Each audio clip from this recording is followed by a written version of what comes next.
kita, akhlak itu berefek kepada kehidupan kita. Betul sekali, ada sebuah dialog, sebuah dialog antara Presiden Insinyur Soekarno dengan Profesor Dr. Kadirun Yahya. Dua-duanya adalah ilmu eksak. Profesor Dr. Kadirun Yahya, dia adalah pakar fisika dan pakar metafisika. Tapi dia mutasawif, dia tarekat Qadiriyah Naqsabandiyah. Tetapi di sisi lain, Presiden pertama kita, Insinyur Soekarno, juga eksak, tamatan ITB, Insinyur Soekarno. Terjadi sebuah dialog.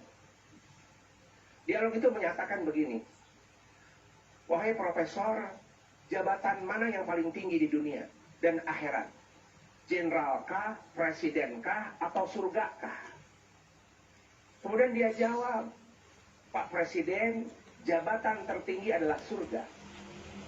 Great, wahai profesor. Disusul dengan pertanyaan kedua, Pak Profesor, bagaimana, berapa tahunkah bisa jabatan surga itu?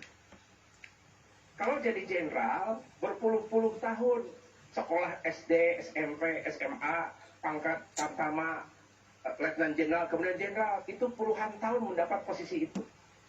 Presiden, sama, itu pun kalau terpilih.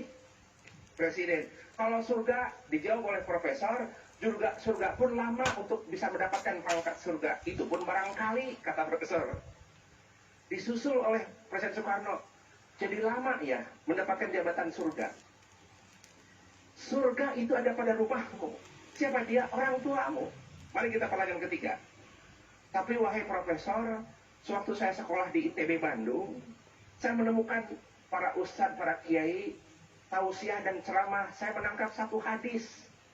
Dan hadis itu muttafaq alaih dan cukup viral hingga sekarang hadis itu.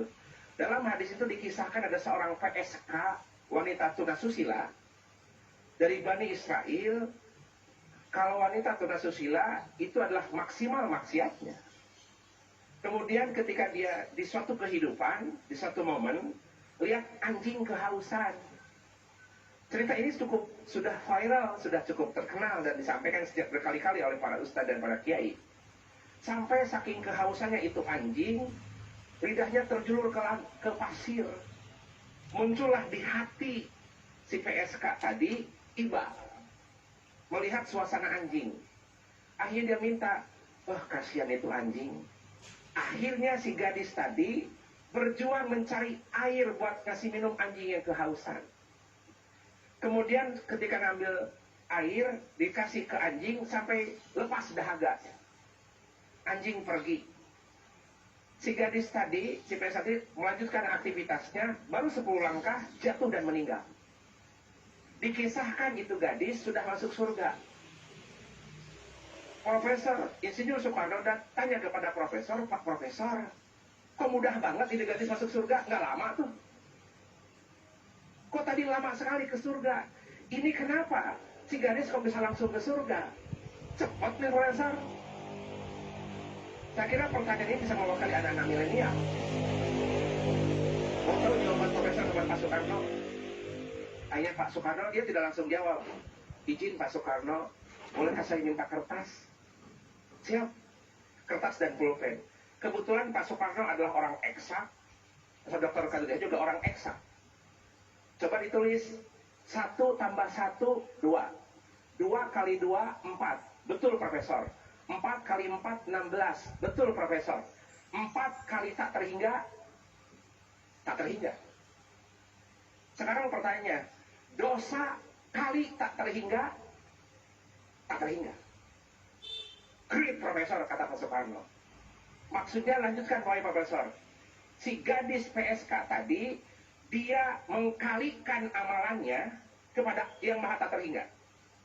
Ya Allah, ngambil air ini demi makhlukmu anjing. Saya tahu anjing itu adalah najis badannya, tapi PSK ini najis akhlaknya. Sama-sama najis, tapi punten pada satu momen ini si gadis, ya Allah, ini makhlukmu, izinkan aku memberikan minum kepada makhlukmu. Jadi perbuatannya dikalikan kepada yang maha tak terhingga. Maka ini gadis dapat pahala yang tak terhingga. Maka pahala yang tak terhingga mentorpedo dosa-dosanya PSK tadi. Maka habis dosanya, fast track ke surga. Profesor, kata istri Karno, great wahai Profesor. Perbuatan apapun, kalau dikalikan lillahi ta'ala, tidak terhingga pahalanya. Begitupun di surga, di rumah kita, ada surga di rumahmu. Menjawab kedua orang tua, kaitkan kepada Allah, ya Allah, ini orang tuaku, ya mama. Menjawab orang tua, karena Allah, tak terhingga pahalanya. Melaksanakan perintah orang tua, karena Allah, tak terhingga pahalanya. Namun punten, durhaka kepada orang tua, itu juga ancamannya tak terhingga. Jadi punten sekali, melalui kisah ini, temukan surga di rumahmu, berbaktilah kepada kedua orang tua. Terima kasih, jumpa kali segmen berikutnya. Damai Nusa TV One, semoga berkat adanya. La haula wala quwata illa billah. Assalamualaikum warahmatullahi wabarakatuh.